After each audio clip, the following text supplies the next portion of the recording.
हे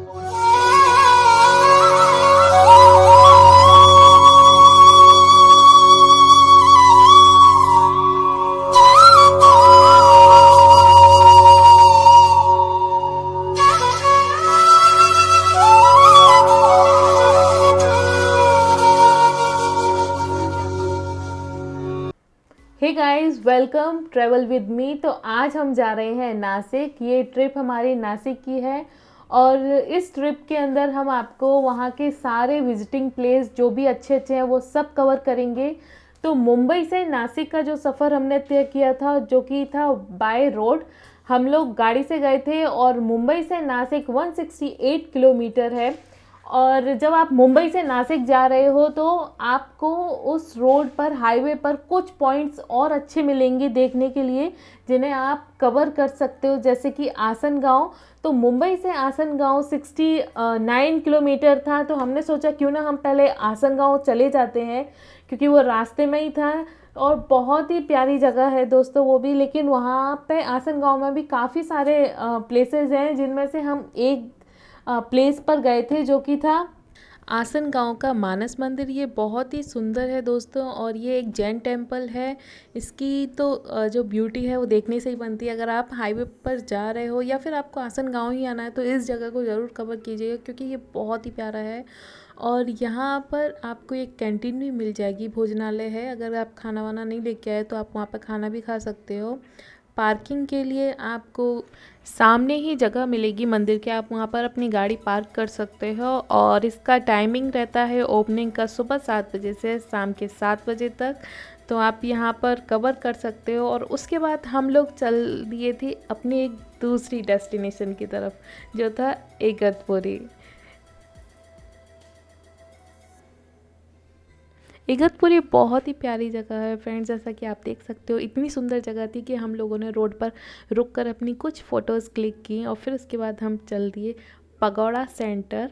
और अगर आप मुंबई से इगतपुरी आ रहे हैं तो 137 किलोमीटर का डिस्टेंस है फ्रेंड्स। ये बहुत ही अच्छी जगह है। ये धामागिरी जो सेंटर है, इसका जो टाइमिंग की बात की जाए तो यह सुबह 9:30 बजे से शाम के 4:30 बजे तक रहता है। इसके बाद विजिटिंग आवर्स ख़त्म हो जाते हैं, उसके बाद आपको एंट्री नहीं मिलेगी, तो आप ध्यान रखिएगा कि उससे पहले ही आएँ।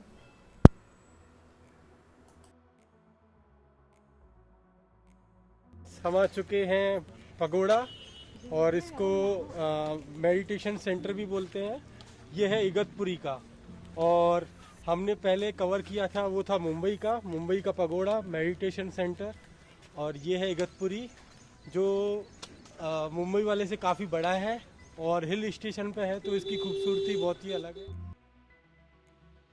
अगर आपको आसन गांव और इगतपुरी की वीडियो देखनी है इन दो प्लेसों की, तो मैंने अलग से बनाया हुआ है, तो आप वो भी जाके देख सकते हैं।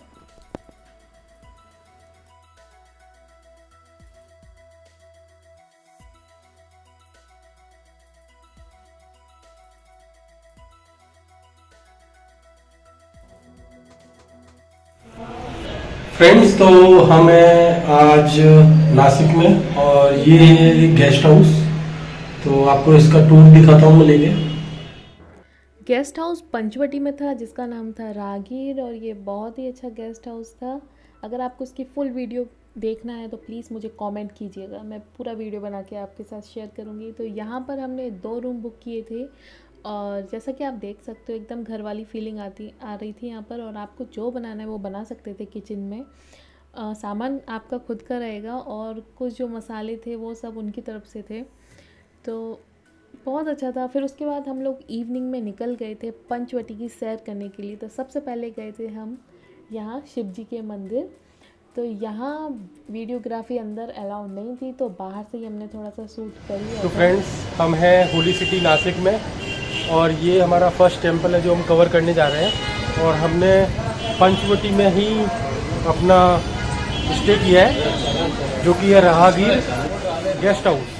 होटल नहीं है, गेस्ट हाउस है। उसके बारे में मैंने आपको पहले ही वीडियो बता दिया है। और ये जो गेस्ट हाउस है उससे सारा जो भी मंदिर है यहाँ का बिल्कुल विदिन 1 किलोमीटर में है, और इसीलिए हम वॉकिंग डिस्टेंस पे ये जो मंदिर है कवर करने जा रहे हैं। देखिए अंदर से कैसा है मंदिर। और फ्रेंड्स, टेंपल में अंदर से वीडियोग्राफी अलाउ नहीं है, लेकिन हम लोगों ने बाहर से आपको दिखा दिया है। मंदिर छोटा सा है और अच्छा है, लेकिन आप आएँ, मुझे भी शेयर करें कैसा रहा आपका एक्सपीरियंस। सामने ही थी गोदावरी नदी, जहाँ पर कुंभ मेला 12 साल में एक बार यहाँ पर लगाया जाता है, जैसा कि आप सब लोग को शायद पता होगा, जो कि ये बहुत ही पवित्र स्थल है फ्रेंड्स। और रामायण का वास्ता इस पंचवटी से, जैसे आपको पता ही है, यहाँ पर सीता गुफा है जहाँ उनका अपहरण हुआ था। सारी चीज़ें हमने यहाँ पर कवर की थी, 1 बाय 1 सारी चीज़ें बहुत पास पास में थी। तो फिर हम गए उसके बाद गोरेराम मंदिर। गोरेराम मंदिर पूरा लकड़ी का बना हुआ है और इसमें सभी मूर्तियां सफ़ेद मार्बल से बनी हुई है, इसीलिए इसे गोरेराम मंदिर कहा जाता है। यह मंदिर लगभग 200 साल से भी ज़्यादा पुराना है।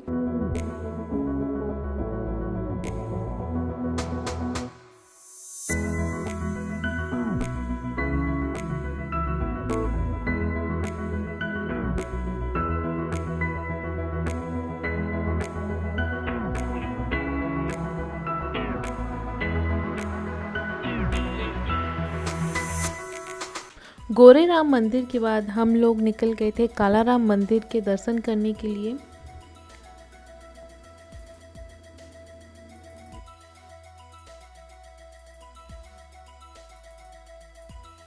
फ्रेंड्स, हम आ चुके हैं कालाराम मंदिर, जो यहाँ पे काफ़ी फेमस है और ये काले पत्थर से बना हुआ है, शायद इसी के लिए इसका नाम है। अगर अदर कोई स्टोरी है तो आप मेरे साथ शेयर करिए कमेंट्स में। कालाराम मंदिर लगभग 2000 साल से भी ज़्यादा पुराना है और ये काले रंग के पत्थर से बना हुआ है। ये एक ऐसा मंदिर है फ्रेंड्स, आप यहाँ पूरे 24 घंटे में से कभी भी आ सकते हो। ये मंदिर हमेशा ही खुला मिलेगा आपको और यहाँ भजन कीर्तन सारी चीज़ें चलती ही रहती है। अंदर फोटोग्राफी करना मना थी, तो अंदर से हमने रिकॉर्डिंग नहीं की, इसीलिए हम आपको बाहर से इसका सारा व्यू दिखा रहे हैं। कालाराम मंदिर के दर्शन करने के बाद हम लोग चल दिए थे माँ सीता की गुफा की तरफ। क्या आप जानते हैं पंचवटी का नाम पंचवटी कैसे रखा गया? पंचवटी में 5 बरगद के पेड़ हैं, इसीलिए इसका नाम पंचवटी है। ये जो गुफा है वो 5 पेड़ों के बीच में है और ये वही जगह है जहाँ पर रावण ने माता का अपहरण किया था। अगर बात की जाए टाइमिंग की, तो टाइमिंग इसका सुबह 6:30 से रात को 8:30 तक रहेगा। उसके बाद एंट्री बंद हो जाएगी, तो टाइम का ध्यान रखिएगा और घूम के आइएगा। गुफा के सामने ही एक इस तरह से झांकी बनाई गई थी जिसका शुल्क मात्र 1 रुपये था, यानी कि आप 1 रुपये दीजिए और ये सारा जो भी है वो आप देख सकते हो। वहाँ पर जो घटना यहाँ घटी गई थी, यानी कि माता का जो अपहरण किया था रावण ने, उसके बारे में दिखाया गया है यहाँ पर। अंदर फोटोग्राफी मना थी, तो मैंने अंदर का कुछ भी शूट नहीं कर पाई। तो और बाहर से जो भी है ये आपके सामने है। तो और बहुत ही अच्छी और बहुत ही पवित्र स्थान है पंचवटी, तो आप बिल्कुल जाइएगा यहाँ पर। सेकेंड डे से हमने शुरू की अपनी दूसरी जर्नी, यानी कि सप्तशृंगी माता के दर्शन करने के लिए हम लोग गए। और उस दिन जो है हम पंचवटी में ही स्टे किया हमने एक दिन, फिर नेक्स्ट डे हम सप्तशृंगी के लिए गए थे। तो सप्तशृंगी जाने से पहले हमने सोचा क्यों ना थोड़ा सा कुछ खा के तब जाते हैं।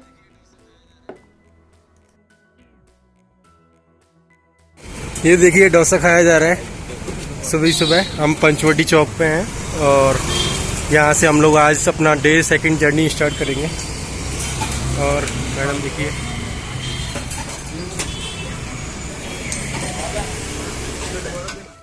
सप्तशृंगी माता जो कि 350 पीठों में से अर्धपीठ माना जाता है और ये जो मंदिर है वो सह्याद्री पर्वत पर बना हुआ है और बहुत ही सुंदर मंदिर है माता का।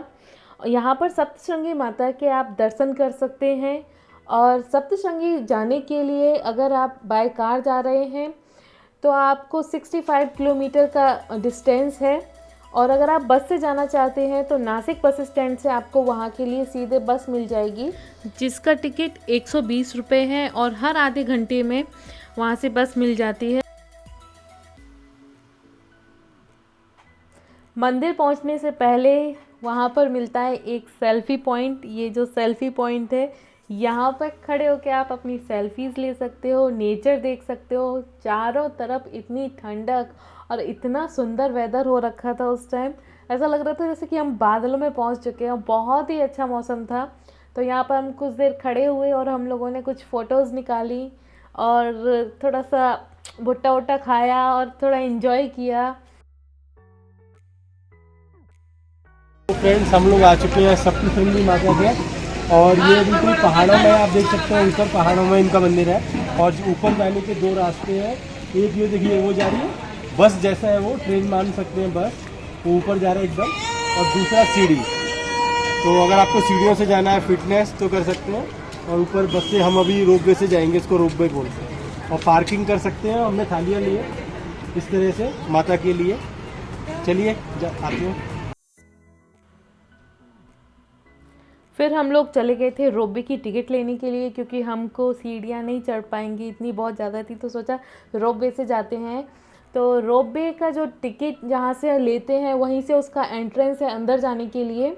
और टिकट भी, जो इसकी टिकट है वो एल्डर्स की और किड्स की अलग है। एल्डर्स की 100 रुपीज़ है और चिल्ड्रन का टिकट 50 रुपीज़ का है। पार्किंग के लिए आप यहाँ पर जो टिकट एरिया है उसके सामने ही पार्किंग है, तो आप वहाँ पर अपनी गाड़ी भी पार्क कर सकते हो। और दर्शन का टाइम है मंदिर का सुबह 5 बजे से शाम के 9 बजे तक का। तो आप इस बीच में जाके अपनी माता के दर्शन कर सकते हो। तो यहाँ से हमने रोपवे के लिए एंट्री ली। एंट्री लेने के बाद ही आप जैसे देख सकते हो चारों तरफ किस तरह से छोटे छोटे स्टॉल लगाए गए हैं, और ये बहुत ही सुंदर लग रहे थे। अगर आपको शॉपिंग करनी है कुछ तो वहाँ से कर सकते हो।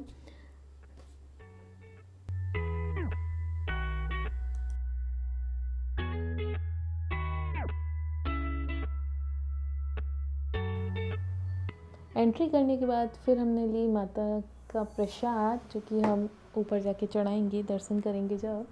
और अगर अभी तक आपने वीडियो लाइक नहीं किया तो प्लीज़ लाइक कर दीजिए, अच्छा लग रहा है तो। और सब्सक्राइब नहीं किया चैनल तो सब्सक्राइब भी कर लीजिएगा। इसके बाद हम लोगों ने की रोपवे के अंदर एंट्री। यहाँ 2 रोपवे चलती हैं, एक जाती है ऊपर और एक आती है नीचे। मात्र 2 मिनट के अंदर आप ऊपर पहुँच जाओगे।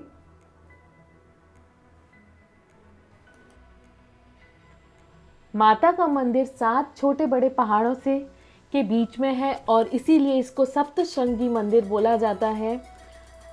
सबसे अच्छी बात मुझे इस मंदिर की ये लगी कि माता के दर्शन आप आराम से कर सकते हो। इनके 3 द्वार हैं और तीनों द्वार में से दर्शन बहुत ही अच्छे से हो जाते हैं। आप आगे खड़े हो या पीछे, इससे कोई मतलब नहीं, आपको दर्शन हो ही जाएंगे। माता का दर्शन करने के बाद हम फिर वापस लौट गए और वापस भी हम रोपवे से ही आए थे।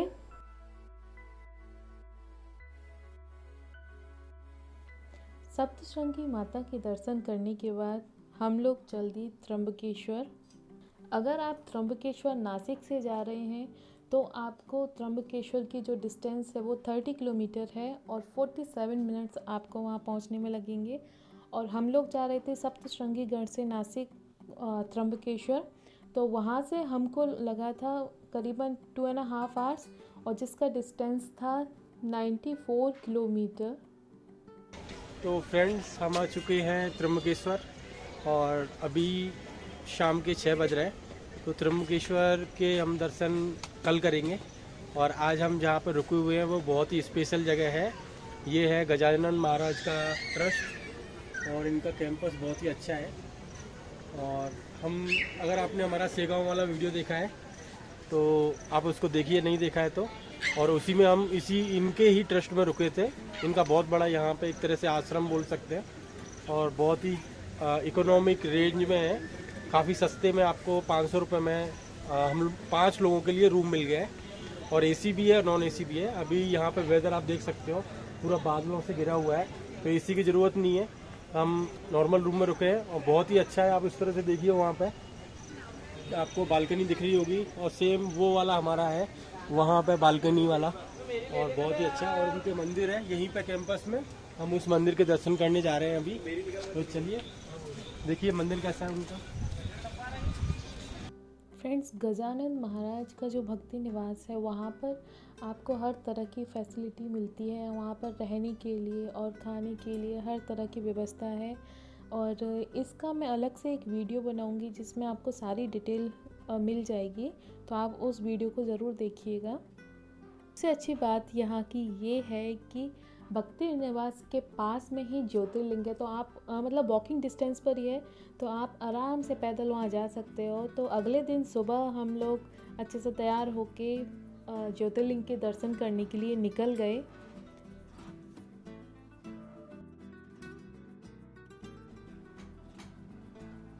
मंदिर पहुँचने के बाद हमने भगवान जी को चढ़ाने के लिए कुछ फूल और प्रसाद लिया, और उसके बाद हमने इधर 2 एंट्री हैं, तो हमने पीछे वाली एंट्री से एंटर हुए थे। तो हम लोग गए थे तब ज़्यादा रश नहीं था, तो आराम से हमने भगवान के दर्शन किए। मंदिर के दर्शन का जो टाइम है वो मॉर्निंग 6 AM to 9 PM है। त्र्यंबकेश्वर ज्योतिर्लिंग 12 ज्योतिर्लिंगियों में से एक है, और त्र्यंबकेश्वर मंदिर की सबसे खासियत बात यह है कि यहाँ पर ज्योतिर्लिंग में ब्रह्मा, विष्णु, महेश तीनों ही भगवान प्रेजेंट हैं, और सारे ज्योतिर्लिंग में शिव भगवान प्रेजेंट हैं। अगर आपको ये दर्शन करने हैं तो यहाँ बिल्कुल आइएगा, क्योंकि आपको यहाँ तीनों ही देवताओं के दर्शन होने वाले हैं। अगर आपको ट्रैकिंग पसंद है तो जो है अंजनेरी, जहाँ पर हनुमान जी का जन्म हुआ था, इसीलिए उनकी माता के नाम पर इस ट्रैक का नाम रखा गया अंजनेरी। और ये 3 घंटे का ट्रैक है। अगर आपको ये पसंद है तो आप यहाँ जा सकते हो। दर्शन करने के बाद हम वापस रवाना हो गए नासिक की ओर, और हमने वहाँ पर एक ग्रेप यार्ड के बारे में सुना, तो सोचा क्यों ना हम ग्रेप यार्ड भी जाकर घूम के आए। तो त्र्यंबकेश्वर हम नासिक वापस चल दिए, क्योंकि हमको जाना था ग्रेप यार्ड। नासिक के कॉलेज रोड से आपको करीबन 10 मिनट लगेगा ग्रेप्स फार्मेसी पहुंचने में, और ये वहाँ से करीबन 3 किलोमीटर ही है। और इसकी टाइमिंग जो है वो सुबह 8 बजे से लेकर दोपहर के 3:30 यानी 3:30 तक ही है। तो इसी बीच में आइए और इन्जॉय कीजिए। यहाँ पर बच्चों और बड़ों के एंटरटेनमेंट के लिए काफ़ी सारी चीज़ें रखी गई हैं। यहाँ पर बच्चों के लिए खेलने के लिए बहुत सारी चीज़ें हैं। और यहाँ पर अगर आप आना चाहते हैं सैटरडे, संडे, कभी भी किसी भी दिन, एक दिन अगर आपको आना है तो आराम से यहाँ पर सुबह से आइए और शाम तक एंजॉय कर सकते हो। बच्चे आएंगे यहाँ बहुत ही ज़्यादा हैप्पी और खुश होने वाले हैं ये सारी चीज़ें देखने के बाद।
जैसा कि आप देख सकते हो, छोटे हैं या बड़े हैं, हर कोई एंजॉय कर रहा है यहाँ पर। और बहुत ही अच्छी जगह है ये, और आप सुबह से लेके दोपहर तक आराम से मस्ती से यहाँ रह सकते हो। और जैसा कि आप सब जानते हो, ग्रेप यार्ड जो है वो मिसल पाव के लिए फेमस है। यहाँ का मिसल पाव जो है वो बहुत ही लाजवाब होता है। ये फ्रेंड्स, हम आ चुके हैं ग्रेप्स फार्मेसी, और ये अपने मिसल पाव के लिए और एक्टिविटी के लिए बहुत फेमस है। देखिए यहाँ पे हम लोग, ये जो फार्म हाउस आप देख रहे हैं ये ग्रेप्स का है। अगर आप दिख रहे हैं वहाँ पर ग्रेप्स लगा हुआ है तो वहाँ पे, और ये फार्म हाउस इसी के लिए फेमस है, ग्रेप्स के लिए। यहाँ पे नासिक में सबसे ज़्यादा पूरा ऑल इंडिया का वाइन फैक्ट्री है जो ग्रेप्स से बनता है। और ग्रेप्स के नीचे ही हम बिल्कुल आज मिसल पाव खाएंगे, क्योंकि अगर नासिक आए मिसल पाव नहीं खाया तो क्या मज़ा। लेकिन मिसल पाव यहाँ पे स्पेशल है, और इस तरह से यहाँ पे लेके जाते हैं। देखिए आप थाली पूरा पापड़ मतलब थोड़ा सा अलग स्टाइल में मिलता है। तो चलिए दिखाते हैं आपको।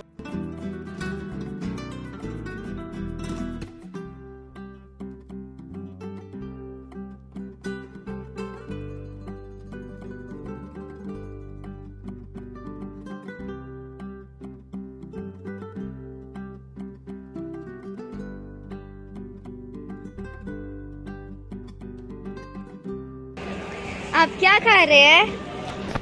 हम खा रहे हैं नासिक का फेमस मिसल पाव। और ये पाव है, ये सब्जी है, ये इसके साथ स्वीट्स दिया है और कॉम्प्लीमेंट्री पापड़।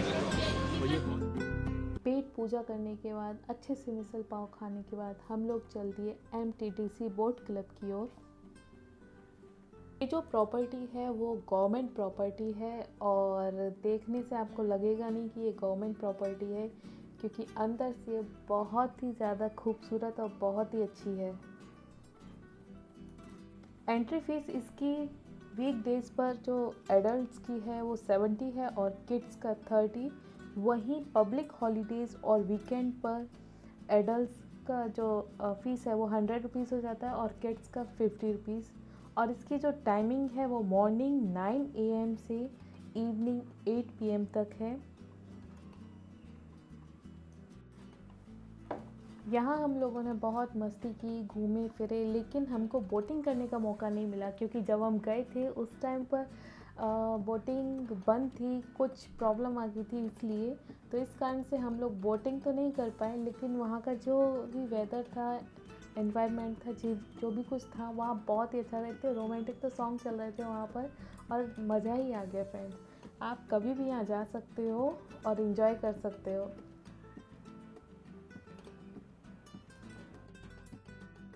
बस इसी के साथ हमारी नासिक की जो भी 3 डेज़ थे कंप्लीट हो गए। और आपको इस वीडियो में क्या अच्छा लगा प्लीज़ बताइएगा। अगर वीडियो अच्छी लगी है तो कमेंट कीजिए, लाइक कीजिए और अभी तक चैनल सब्सक्राइब नहीं किया तो प्लीज़ सब्सक्राइब कर लीजिए। इसी तरह की अच्छी अच्छी वीडियोस हम आपके सामने लाते रहेंगे और मिलते रहेंगे आपसे। और जितने भी हमने यहाँ टूरिस्ट प्लेस जितने भी कवर किए उन सब की अलग अलग सी वीडियोज़ भी आने वाली हैं।